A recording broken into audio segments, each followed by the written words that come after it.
মার্কিন president Donald Trump দাবি করেছেন সৌদি আরব ইসরায়েলের সঙ্গে শান্তি চুক্তির জন্য ফিলিস্তিনি রাষ্ট্রকে শর্ত হিসেবে রাখেনি।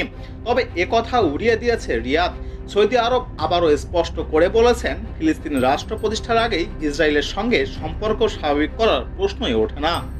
মার্কিন প্রেসিডেন্ট ডোনাল্ড ট্রাম্প ও ইসরায়েলের প্রধানমন্ত্রী বেঞ্জামিন নেতানিয়াহু যৌথ সংবাদ সম্মেলনের পর সৌদি আরব তার অবস্থান পুনর্ব্যক্ত করেছেন। ট্রাম্প সংবাদ সম্মেলনে চাঞ্চল্যকর তথ্য দিয়ে বলেছেন যুক্তরাষ্ট্র গাজা দখল করতে চায় এবং ফিলিস্তিনিদের প্রতিবেশী দেশগুলোতে সরিয়ে নিয়ে সেখানে পুনর্গঠন চালাবে।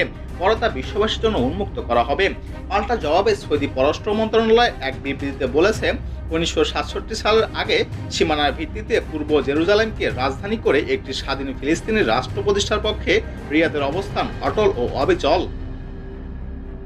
বিবৃতিতে আরও উল্লেখ করা হয়েছে যে সৌদি ক্রাউন প্রিন্স মোহাম্মদ বিন সালমান গত সেপ্টেম্বরে দেওয়া এক ভাষণে বলেছিলেন এই শর্ত পূরণ না হলে রিয়াদ ইসরায়েলের সঙ্গে সম্পর্ক স্থাপন করবে না।